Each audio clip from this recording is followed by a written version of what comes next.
What's up, football fans? Welcome in to the Big Men on Campus podcast, the Eagles edition. We're talking Eagles today, Eagles Falcons playoff preview. Many of you know I'm a big time Eagle fan. Many of you are aware that I love the Philadelphia Eagles, and my coach today loves them as well. He's my best friend, Ryan. How long have we known each other, you and I? We've known each other, probably since we were, I don't know, middle school-ish, high school-ish. It's Yeah. been a long time. We've known each other, and you and I are big Eagle fans. We've gritted our teeth with this team throughout the years. Welcome into everyone out there. Ryan, how you doing tonight? Good. We're doing well, Jeff. We're doing real well. Yeah, you're right. We've known each other for a long time, and I remember going to Eagles games with you when we were in high school, and we could still do that to this day, and we'll be watching the game together on Saturday afternoon, and we'll break it all down for you here. And like I've told you all week, I have a pretty good feeling about this game on Saturday. Yeah, you do. And we'll go through everything. A lot to go over with this game. Obviously, it's the playoff game, so we'll put a little bit more emphasis on it. As the week's gone on, I've gotten a little bit more, felt a little bit more interested, a little bit more happy about it. But I still think it's going to be a really tough game. I mean, you have obviously the Nick Foles thing, which we'll get into. But, if you're out there listening, you're enjoying the Eagles, you just want to hear about the NFL, we welcome you in. This is an Eagles chat, which I know some people will get sick of. And again, you don't have to listen, but if you're out there and enjoying it, we welcome you in. Feel free to leave a comment in the chat if you feel like it. Hope you enjoy. Ryan, let's get the lineup here. I want to take a look at where the line is in this game. Sure. Obviously, Eagles do have a home game here. It's they're going to have all their home games at home throughout the playoffs. Let me see here, Ryan. We got 3-41, so it's been hanging around 3 all week. Listen, I think the big thing, Ryan, in this game, first of all, is coming in. Matt Ryan, obviously, in this Falcons offense, are playing pretty well. But this year, arguably they've they're taking a major step back. You look at the numbers, Ryan, with this group. You look at Matt Ryan, 1-3 in his career at the Link, but you look at how this offense has really tailed off with Sarkisian at the helm over Kyle Shanahan. Obviously, last year ran 34.1 points per game, only 22 points a game this year, taking a major step back. You look at touchdowns per game, Ryan. This is pretty amazing. Last year, over 4 touchdowns a game. This year, 2.2. Okay, so there's not a lot of big plays with this group. They're not converting into touchdowns or settling for field goals. They just haven't been that effective as an offense this year. And, the run game's okay, but, when you're dealing with Atlanta, you obviously have to key in on Matt Ryan. He's a big concern. But against this Eagles defense, I feel that's the matchup where they're going to have to win. If they want any chance at this game, they're going to have to keep, Julio Jones, Matt Ryan at bay. What do you think, and what have you seen with this Atlanta offense? Yeah, obviously the offense is down compared to last year. Obviously, last year they were a fantastic juggernaut of an offense. Putting up those kind of points per game. There's no reason, no wonder that they went to the Super Bowl. But this year, the biggest difference with this Atlanta offense compared to last year, obviously, is the lack of the big play. They're just not getting it. They're not, living and dying on the big play. It's just not there. They move it in between the 20s, okay. Nothing great, but obviously not terrible either. The reason their offense has been so lackluster, one, obviously the lack of the big play, like I just said, but also the red zone. They've been very, very poor in the red zone. I remember the beginning to the middle of the year, people talking about why they're not getting Julio Jones the ball in the red zone. Why aren't they involving him? You saw him have a touchdown catch last week inside the red zone. I think that's going to be a big key in the game on Saturday is, when they get down into the red zone, can the Eagles limit it and hold them to a field goal or get a turnover or something like that? Red zone defense going to be really important for the Eagles. And offensively for Atlanta, they've struggled inside the red zone. Yeah, that's been a thing for the Eagles all year. It's kind of a bend but don't break defense. That's kind of been their MO all year. But when you hear about people say, "Well, I don't really trust the Eagles on defense." Okay, I mean, listen, am I gonna tell you that I totally trust guys like Jalen Mills and Ronald Darby and guys like that? I can't say I do. Are they the best cornerbacks this team's ever had? No, but like I said, they're a bend but don't break group. That was Jalen Mills last year, all season. Did he give up the occasional big play? Yes, and they're going to have to not bite on double moves. They've had issues with that. But Ryan, when you really peel back the onion and look at this defense, they're fourth in the league in total defense. Right. They're giving up 79 yards a game on the ground. That's the best in the league. Yep. And you look at truly, there's, Ryan, 3 teams that have given up 300 or less points in the league combined all year. One of those is the Philadelphia Eagles. Okay, only 3 teams haven't given up more than 300 total points. They've given up 295 points. The only other 2 teams that haven't given up more than 300 combined points this year, Minnesota and Jacksonville. Okay, so when you're going to talk about Minnesota and Jacksonville, it's time you put the Philadelphia Eagles in there as well. The question is, can the pass defense get there? This is the kind of game, Ryan, where you look at all the great Eagles over the years. They all have that playoff win. They all have that playoff performance. Fletcher Cox needs to have a playoff performance because this is his shot. I mean, this is the biggest game this team has had in a long, long time. Timmy Jernigan's got to wake up. They have to get the pass rush work in this game. Force a fumble, get to the quarterback because they can only cover for so long. The weakness of this team is in the back end. We all know that. Ryan, when the Falcons score 20 points or more, they're 11-0 this year. Yep. When they score under 20 points, they're 0-5. If the Eagles can keep them under 20 points, they will win this game. Now you look on offense and you ask yourself, okay, well, obviously Nick Foles is not Carson Wentz. No one will disagree with you there. We all know that. But I've heard a lot of people talking about on the airwaves, on the radio around here.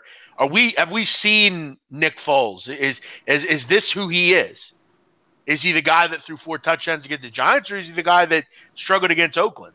Because, Ryan, at the end of the day, when they needed him to do something, i.e. the Rams, the Oakland game, he came to play. He performed. He got them down there, got them in position to win the game. So when people say it's a conspiracy, maybe we haven't seen Nick Foles. Maybe he's just played poorly for a reason. Is it ridiculous to say? Yes, but is it totally unbelievable? I don't think. Maybe they just haven't really scratched the surface with him. I'm not saying he's Carson Wentz, but it'll be interesting to see what kind of way they go in this game offensively, because obviously I'd imagine they're going to lean on Jay Ajayi, but I also think at some point it might be beneficial for Doug Peterson. I'm not saying run a high up-tempo offense, but maybe the occasional no huddle, the occasional just try to get Nick in a rhythm. I think he's capable of hitting these passes over the middle, but how does this offense work this weekend? What do you think they're going to do? Well, I think that where this game will ultimately be won, and the reason why I feel so good about it is it will be won up front on both the defensive line, which you talked about, and which I completely agree that they're at a huge advantage, especially in the middle, where Atlanta's guards are very, very suspect. I mean, they got eaten alive last week by that Rams defensive line, and I expect the Eagles to have the same kind of success on Saturday night. And then the Eagles' offensive line, who, look, 3/5 of them are Pro Bowlers, and two of them are Pro Bowlers. One got shysted in Kelsey for whatever reason, somehow. Whoever votes on the Pro Bowl should have their head examined. But regardless, we can all agree that their offensive line is very good. And I think the combination of running the ball, obviously, that everyone's talking about all week, they have to run the ball with Ajayi and Blunt and Clement and get those guys involved. But then also pass protection is obviously key for Foles. I mean, he's not a guy that can, sit back there, improvise. When he gets happy feet, it's a nightmare. I think Peterson obviously will come out, run the ball early, and also, like you said, try to get Foles in rhythm, because he's a streaky quarterback. And with streaky quarterbacks, they can't start off the game, 2 for 7. They can't have that. You need to get him in rhythm, get him some throws that he can complete, and the receivers need to step up. I mean, the receivers need to step up. I mean, that game on New Year's Eve against the Cowboys, it didn't mean anything, but everyone was freaking out about because Foles looked bad. On that first series, Jeff, if Torrey Smith catches a slant pattern across the middle and probably takes it in for a touchdown because there's nobody around them, and he's got decent speed, are we even having this conversation? I don't know, but we probably feel a little better about things compared to what we feel now with Nick Foles. But that's the key. That's the key to me. Both lines, that's where it starts, and I feel like the Eagles have the advantage when it comes to both of them. Yeah, no, I don't disagree with you at all. And we have to also remember, I know people will look at last week and say, well, again, the Falcons are great. They regained their form. I mean, for large parts of this year, they've been largely poor for the most part. I mean, this game's on the road again, 2 straight road games. You're coming against a team that's had a week off. It's outside. It's not going to be as nice as it was out in Los Angeles. And look, I know people think that it's going to be super nice and everything, but Ryan, it's going to be 34 degrees on Saturday. That's what I'm seeing right here as I take a look at the phone. Yeah, 34 and windy.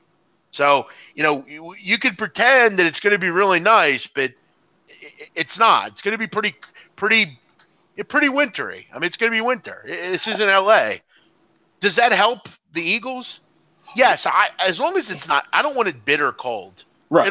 It'll bother Matt Ryan, but I think it also hurts Nick Foles. I think this is a good temperature for the Eagles. Obviously, it's a little nicer. It's not completely, when you touch the football, it's not like touching a brick.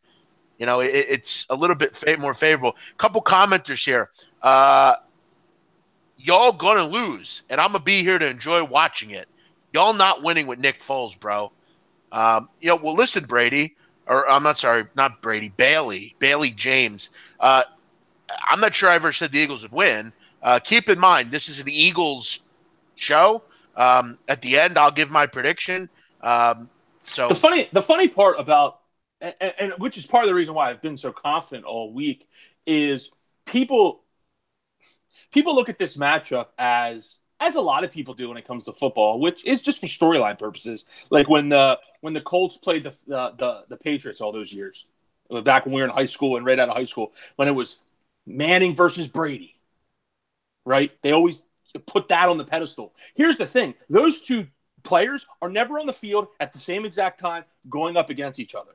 So while, yes, I agree that Matt Ryan is a better quarterback than Nick Foles, in every other aspect that really matters in the game of football, which you have to do, right, which you have to look at every single matchup, the matchup in this game, in my opinion, favors the Eagles more so than it does the Atlanta Falcons. And real quick, to your weather point, Jeff, the best stat that I saw all week, and I actually saw it today, came out. The Eagles are 11-1 when they carry the ball, rush the ball 25 or more times this year. The Falcons are 0-6 when teams rush the ball 25 or more times. So that tells you all they need to do. This team needs to come out, establish the line of scrimmage, and run the football. That's why you brought Jay Ajayi in here. That's why you brought LeGarrette Blount in here. They got to run the football, and there's numbers back that up. Bailey James continues to throw out zingers here, Ryan. And y'all look like shit versus the Raiders. The Raiders. Hey, let me ask you something, Bailey. Did we win? Right. Shut the hell up. The Panthers would have beat y'all too. They didn't. Would have, could have, should have. If I had a fifth of vodka, Bailey, I'd be drunk. If Kim Kardashian was on my bed, I'd be hitting that shit from the back. Woulda, coulda, fucking shoulda. If I didn't eat that sandwich last night, I wouldn't be overweight. Stop living in the woulda, coulda, shoulda, Bailey. It's time to wake up and smell the coffee here. Eagles are done. Let's just be honest here. You might be right, Larry Foote. You'll have to wait to the end. Josh Turnage. It's the NFL, dude. Traveling means nothing. Big men, you're such a Philly homer. Well, I've lived here my whole life, Chief. I love the Eagles. And this is an Eagles chat. So again, am I detailing things that the Eagles do well? Yes. Am I detailing stuff they do wrong? Yes. But it's an Eagles playoff preview. Low key, this dude could be BMOC's brother, says Jay Patel. Wow. How about that, Ryan? Looks like they think you could be my brother. You basically are. Yeah, La Familia. What do you want? La Familia. Good point.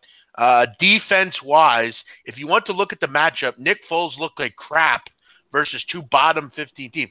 I'm not disagreeing with you, dude. I'm not saying he didn't look good against the Giants. I mean, against the Giants, he looked good. Well, he did look good against the Raiders. I'm not saying he looked good. He didn't. I've made that clear. And against Dallas, he was nowhere near looking good. But we have to remember, Bailey, they had no game plan against the Dallas Cowboys. They didn't care at all what happened in that game. Right. And that means nothing when I think about the scheme of things. I don't even pay attention to that Cowboys game. But keep in mind, Ryan, if Torrey Smith doesn't drop a sure touchdown over the middle, I mean, then Nick Foles might look better than he did. Listen, I'm not going to try to say that Nick Foles is better than Matt Ryan. It's a clueless argument, and I'm not going to make it. But I'm telling you, I agree with what Ryan said. I think at every other point on the football field, maybe other than the top receiver, the Philadelphia Eagles are better than Atlanta. It's true. I mean, they have the better defense. Their offensive line's better. And Atlanta's got some issues on their offensive line, Donnie, or Ryan. And against – I do so many shows with Donnie. It's a habit. Yeah. I know. And so against, Fletcher Cox and Tim Jernigan and Brandon Graham and, guys like that, that's going to be a problem. It's going to be a problem. And you expect it to be a problem. And I was having a conversation with a buddy of mine who, ironically enough, is a Cowboys fan.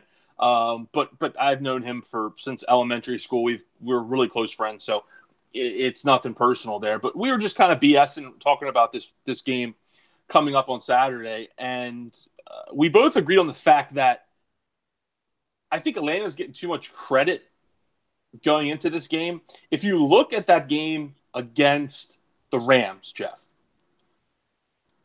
that game was the Rams to take. I mean, Atlanta just kept that door wide open, kicking field goal after field goal, even after getting 2 turnovers inside the 30-yard line.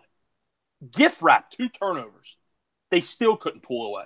And that's part of the reason why I feel pretty good about it. I mean, this Atlanta team, all of a sudden they beat the Rams, who, by the way, are the youngest team in the playoffs and had a second-year quarterback. I mean, anyone that thought the Rams were going to go to the Super Bowl is delusional.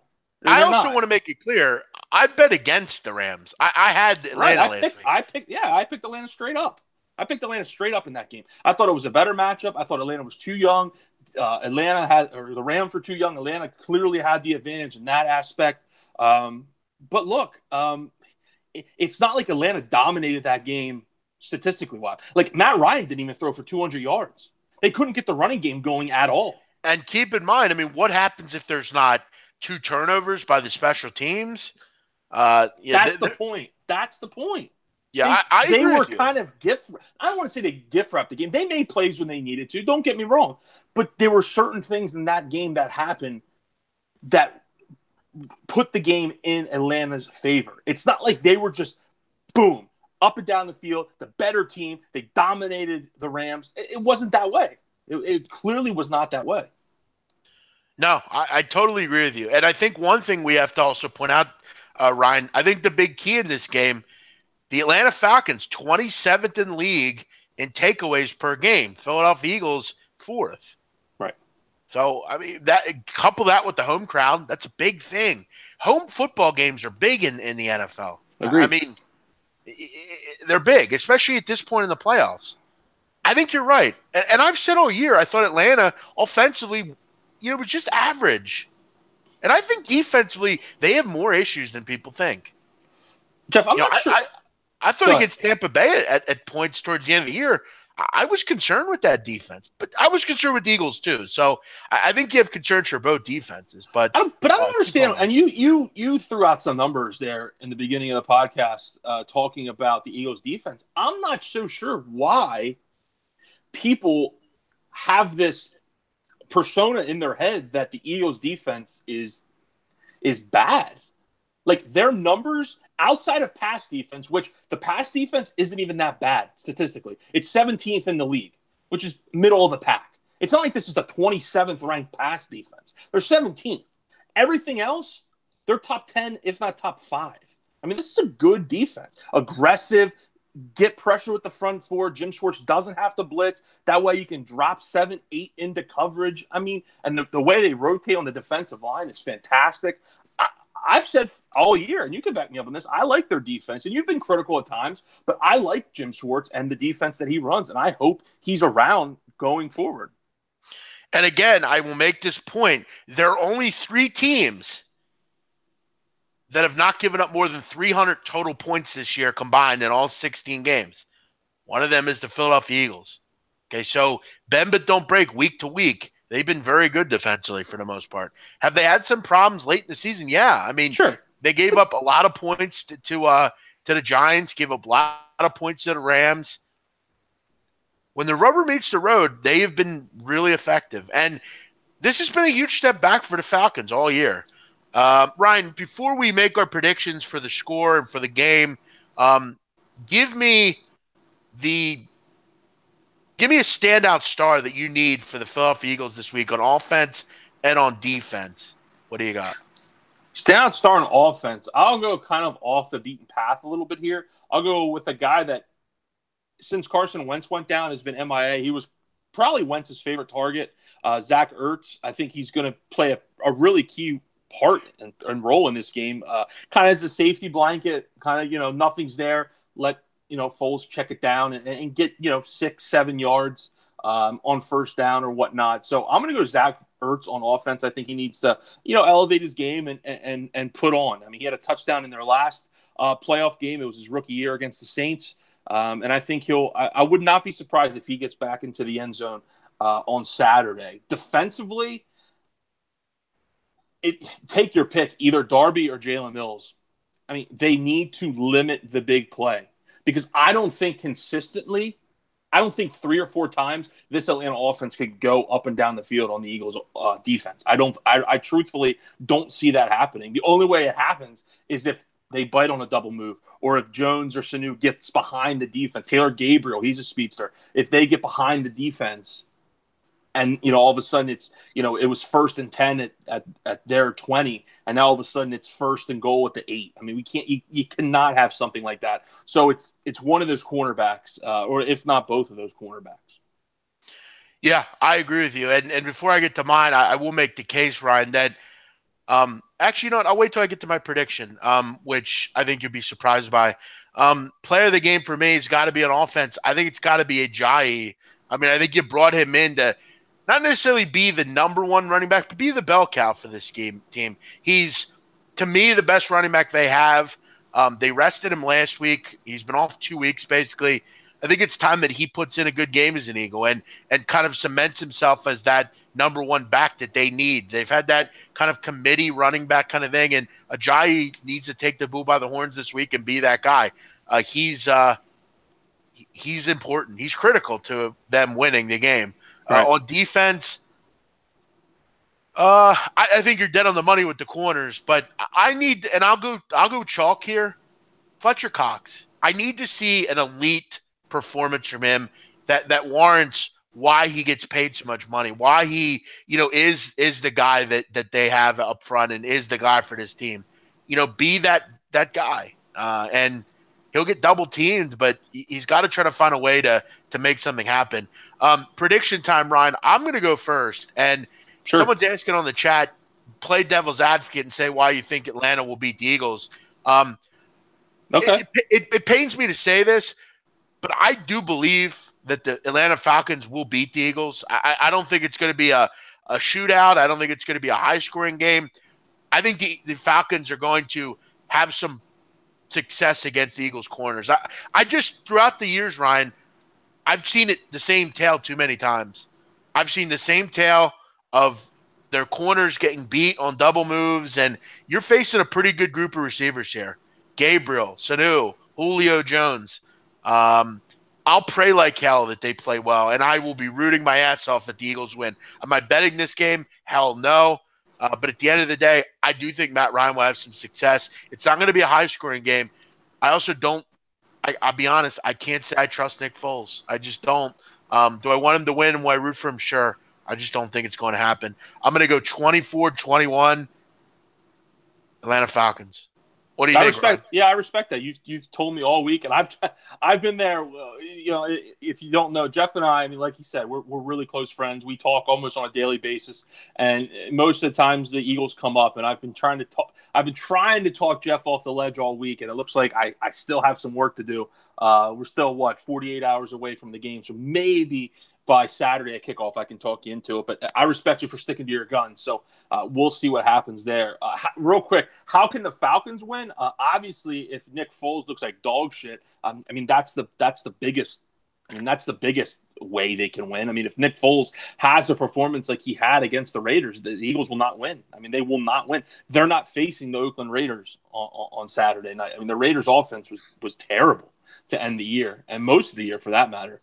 And then also if Julio has a big game, I mean, really, I mean, I believe he had 9 catches on Saturday night, had a touchdown. There's been talks, all throughout the year. They need to get Julio involved. Why aren't you getting Julio the ball? He only had 1 touchdown for the longest time this year, and that was the big thing with the Falcons. Get him the ball. And I think they'll try to get him the ball, and they probably will successfully. And that's the way that Atlanta can win. But I don't think they're gonna run the ball down the Eagles' throats, and I don't think they're gonna blow. Colin Cowherd went out today saying that Atlanta is gonna blow the Eagles out. I don't see it, but I think that's erroneous. I really do. As far as my pick, I go Eagles 20, Atlanta 16. This is definitely a game that whoever gets the 21st wins. That's definitely the way I see it. It's just that it's going to be a tough game. Should be close. Should be a great way to kick off the divisional round. I've backed the Eagles all week. It's been my gut feeling. I'm not going against it. I hope you're right. I really do. Just think about this though. If I am right, all they got to do is win one more game, Jeff. That's it. And they have a shot. I hope you're right. Hopefully Philly leaves a 60 ounce of liquor for Sark in the visiting team locker room. I agree. Put it up in the booth. I agree. Who was that? He deserves a shout out for whoever that was. Andrew G with the comment of the day. Put maybe a nice little bottle of Jameson up in the press box. That's great. Great news coming out of Texas Arlington tonight. Looks like leading scorer Kevin Hervey not in the lineup. What a surprise! Some random reason one of the better players in the country is not in the lineup. Great on the road, cool, fun stuff, Ryan. You gotta love it. Yeah, you do. And that the Sixers shirt you wore didn't help today across the pond. I saw, huh? Blew another lead. What else is new? Same old stuff, Ryan, with the Sixers. It's funny. I saw your real quick before we sign. I saw your tweet about Sixers up big. I think we all know how this is going to end. I was busy, but I was so close. I wish I had time. I was going to text you and say, dude, live bet the Celtics. Just do it. Yeah. Live bet them. And look, it would have fucking hit. No, second half's been big time for them. I mean, just blowing leads. They were up 22 at one point in the first half. That's 49-27. They were. They can't hold leads. They got issues, but amazing. I'm actually working on right when I get off the show. I'm working on going through every game to see how many leads they've blown over 15 points this year. That'd be a good number to know. Yeah. So, all right, Ryan. As always, thanks. If the Eagles advance, we'll be back next week breaking down their game against either the Saints or the Minnesota Vikings. And also, if you're interested, tomorrow Friday, go ahead. Who wins that game? Sorry. Yeah, I was actually going to mention that. We'll have all the previews tomorrow on SPR at 10 o'clock. Donnie and I will go through each game. Who wins that game? If you want to wait till tomorrow, that's fine. No, I think the Vikings will win the game. I agree. Yeah. I think they'll win a close game like this one.